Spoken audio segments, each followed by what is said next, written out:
Assalamualaikum warahmatullahi wabarakatuh. Perkenalkan, nama saya Irma Rati Anjasmara, NIM 1803211000058 dari kelas Strategi dan Kebijakan Bisnis A.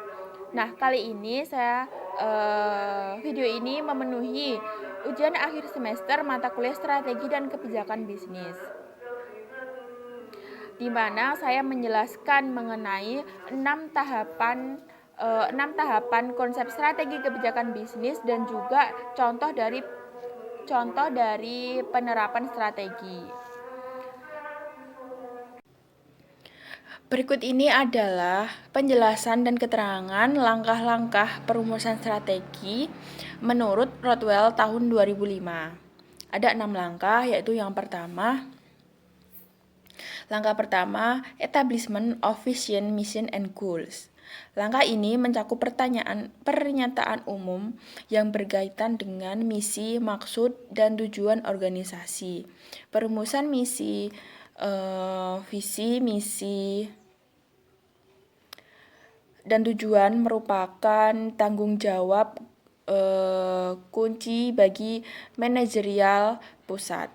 Perumusan ini dipengaruhi oleh nilai yang dibawakan manajer. Visi, misi, dan tujuan suatu organisasi harus jelas dan ringkas, serta menunjukkan dasar tujuan suatu organisasi serta apa yang ingin dicapai organisasi tersebut.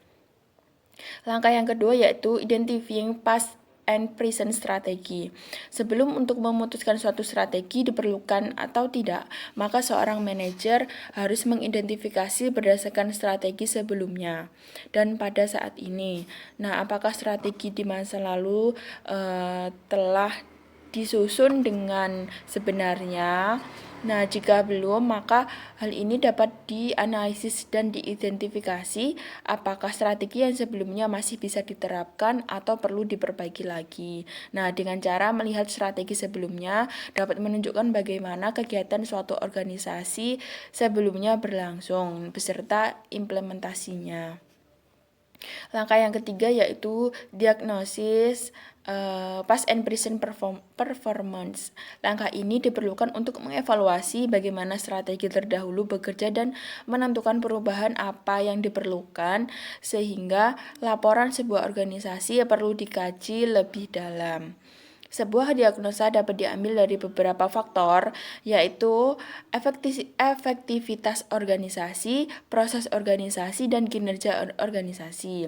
Nah, evaluasi kinerja biasanya memasukkan beberapa tipe analisis dan diagnosis keuangan. Salah satu manajemen harus memiliki gambaran yang jelas tentang kondisi organisasi secara detail. Nah, untuk selanjutnya itu menentukan strategi untuk jangka panjang, menengah, dan pendek yang termasuk dalam tujuan dan misi organisasi. Dan juga tujuan tersebut tidak dapat ditentukan tanpa menguji kondisi internal dan juga eksternal. Penentuan tujuan dan jangka menengah serta analisis kondisi internal dan eksternal saling mempengaruhi satu sama lain. Langkah yang keempat yaitu setting objektif. Sasaran adalah pernyataan tentang apa yang dituju organisasi. Sasaran tersebut memberikan petunjuk dan tujuan kepada organisasi dan anggotanya. Beberapa pertanyaan tentang sasaran diperlukan oleh manajer. Langkah yang kelima yaitu analisis SWOT dan perumusan strategi. Dalam analisis SWOT, di dalamnya mencakup analisis kesempatan, ancaman lingkungan eksternal, serta analisis kekuatan dan kelemahan lingkungan internal. Analisis lingkungan eksternal dapat dilakukan dengan berbagai metode peramalan dan manajemen ilmiah. Kunci dari keberhasilan analisis lingkungan bagi perumusan strategi terletak pada kemajuan manajemen untuk mendeteksi perubahan lingkungan eksternal beserta dampaknya. Analisis lingkungan juga memungkinkan organisasi mengantisipasi dan mempengaruhi kegiatan dalam lingkungan tugasnya, terutama untuk memberikan antisipasi strategik sebagai reaksi terhadap berbagai lingkungan. Langkah yang keenam yaitu develop and evaluate alternatif strategi dan select strategi. Membuat keputusan strategik adalah elemen kunci pengambilan keputusan pada pembuatan strategi. Berdasarkan analisis ini, keinginan manajemen untuk menemukan strategi akan memberikan organisasi keuntungan kompetitif, yang artinya manajemen berusaha untuk memposisikan organisasi dalam rangka untuk mendapatkan keuntungan yang relatif terhadap para pesaingnya. Nah, hal ini membutuhkan penilaian yang cermat berdasarkan kekuatan kompetitif yang mendikte aturan persaingan dalam industri di mana organisasi beroperasi. Yang selanjutnya yaitu contoh dari penerapan strategi dari PT Unilever. Yang pertama yaitu strategi produk. Nah, dilihat dari segi strategi produk yang dilakukan oleh PT Unilever sudah baik, karena PT Unilever menerapkan strategi diversifikasi produk dan strategi diferensiasi produk. Dengan menerapkan strategi diversifikasi produk, konsumen dapat memilih beragam produk Unilever yang sesuai dengan kebutuhan mereka. Begitupun dengan menerapkan strategi diferensiasi produk, maka produk Unilever lebih mudah diingat oleh konsumen atau mengembangkan positioning. Kemudian produk bisa lebih unggul dari brand lainnya dalam segi tampilan maupun harga. Kemudian dengan melakukan diferensiasi produk dapat mengatasi kejenuhan pasar, di mana konsumen bosan dengan produk yang itu-itu saja, tidak ada inovasi sama sekali. Dengan menerapkan strategi diferensiasi produk, maka konsumen bisa beralih ke produk Unilever yang memiliki inovasi yang itu-itu saja seperti produk lainnya. PT Unilever telah berhasil menguasai pangsa pasar dengan cara menerapkan strategi diversifikasi produk dan diferensiasi produk. Dengan begitu, maka volume penjualan akan meningkat secara otomatis.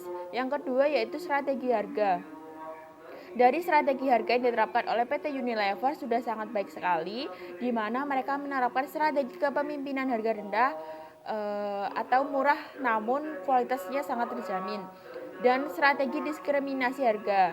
Dengan menerapkan strategi kepemimpinan harga rendah, maka akan menarik hati konsumen untuk membeli produk Unilever yang murah tapi kualitasnya dijamin tidak murahan.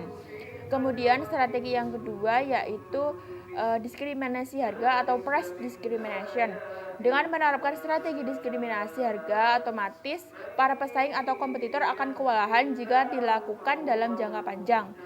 Bagi PT Unilever, tidak apa jika tidak mendapatkan keuntungan atau laba yang sangat besar dari pada kehilangan konsumen yang beralih ke produk lain.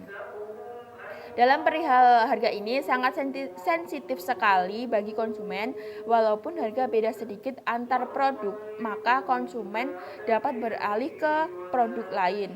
Maka dari itu PT Unilever menerapkan strategi kepemimpinan harga rendah dan diskriminasi harga.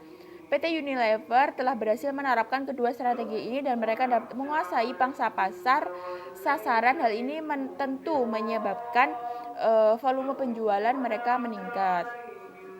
Yang ketiga yaitu strategi distribusi. Dari segi strategi distribusi yang diterapkan oleh PT Unilever sudah sangat baik sekali, di mana PT Unilever pertama kali menyalurkan produk Unilever melalui agen-agen dan pedagang besar atau perusahaan distributor terpercaya yang tersebar di seluruh wilayah. Saat ini PT Unilever memiliki 1.000 distributor di wilayah seluruh Indonesia. Hal ini menyebabkan penyebaran produk Unilever yang ada di mana-mana, mulai dari kota besar hingga ke daerah pedesaan. PT Unilever telah berhasil dalam melakukan proses penyaluran atau distribusi produknya. PT Unilever berhasil menguasai pangsa pasar produknya sampai ke konsumen melalui para pengecer, baik pengecer besar seperti perusahaan retail, Alfamart, Alfamidi, Indomaret, Giant, Swalayan, dan lain-lain, maupun pengecer kecil seperti toko-toko warung biasa. Dengan tersebarnya PT Unilever di berbagai wilayah, maka secara otomatis volume penjualan PT Unilever akan meningkat. Yang keempat yaitu strategi promosi. Strategi promosi yang diterapkan oleh PT Unilever yaitu sudah baik sekali di mana mereka menerapkan 5 strategi promosi, yaitu yang pertama ada iklan, promosi penjualan, penjualan personal, dan penjualan langsung. Yang terakhir yaitu mereka melakukan hubungan masyarakat atau public relation dengan website. Itu tadi yang bisa saya paparkan. Terima kasih. Wassalamualaikum warahmatullahi wabarakatuh.